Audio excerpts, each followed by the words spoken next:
Mr. Stark, I don't feel so good.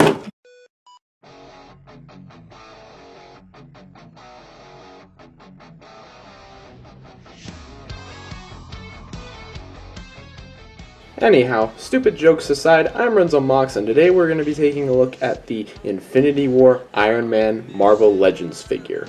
Now, for anyone who didn't know, I actually picked up this figure because of my hype for Avengers Infinity War, and in case anyone else didn't know, just because I've said it a lot, but some people might not know, I loved Infinity War. I thought it was a great movie and probably my favorite MCU movie of the whole bunch. And I gotta admit, this figure looks pretty cool. Although, I'm just not a huge fan of the red they went with. I think it's a little too bright, and I get it's because it's a toy and it wants to look flashy, but I don't know, it just looks a little too bright for my taste. Something more metallic and darker would have been more suitable for the Iron Man that we know. But besides that, this guy looks great. All the proportions and sculpting looks really cool. There really isn't much that really bothers me about this guy, except for, yeah, the butt flap is a little unfortunate, especially considering the fact that it really limits articulation. But you know what? Whatever. Man, that joke doesn't get old, does it? P.S. I also just want to note that I've never owned a Marvel Legends figure before, and this is my first. So if I get some things wrong or if I don't understand something about the figure, please correct me. No, but seriously though, I think this guy honestly looks really cool. Besides some paint apps, like those eyes kind of bleeding in a little bit, it's not that bad. The best thing about the figure is that it looks like Iron Man. There really isn't any missteps in the design. The proportions are all exactly like Iron Man, down to a T, so it's pretty much perfect. And by perfect, I mean it's really good for what was a $30 figure over here. Yes, I paid $30 for him. Shoot me now. Luckily for us though, this figure has some accessories. Now you do get these pairs of open/grabby hands, which do have these little peg holes in it, and that's for these trans looking teal-like blasts. And I've got to admit, Tony with these open hands is pretty dang expressive. And that's all due to the amazing posability on this guy. No, before we get into the posability, we're gonna just mention something very briefly. I do gotta say, it is a little disappointing that we don't get any of his nano weapons, you know, like his blades or any of the other devices he used in that scene, but you know what, it's not that big of a deal. I just wish they would actually include something like that, you know?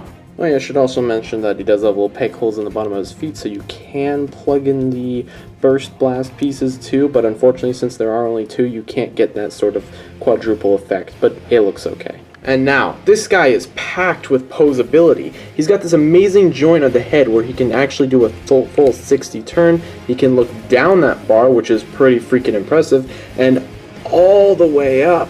That is awesome. You can get some amazing flying poses with that. That is great. So a lot of range of motion in there. The chest is on a crunch. You can bend it back to actually give that iconic Iron Man pose. It is on a little bit of a ball joint, so you can move it side to side, as well as a... oh, it doesn't crunch. Why?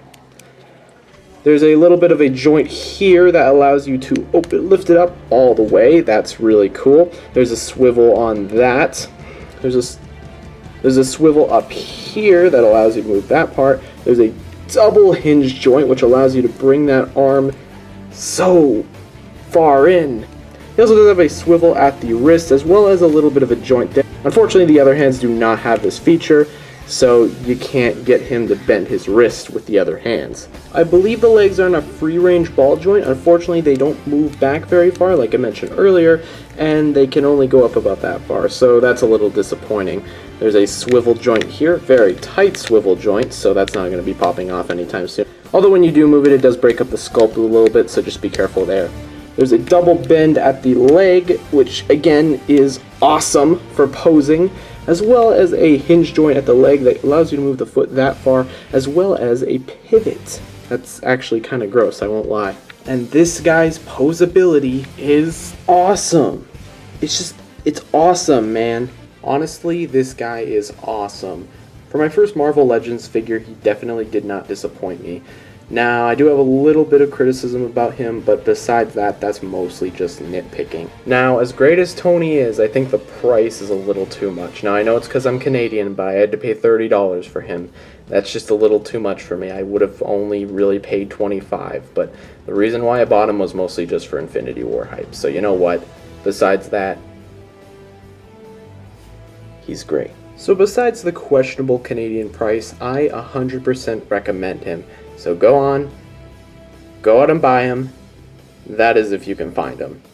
I hear he's not very easy to find, so happy hunting, boyos, and see you in the next review. Bye bye. Now, if you guys don't mind. No. Why? Oh, crap. Who am I gonna review next?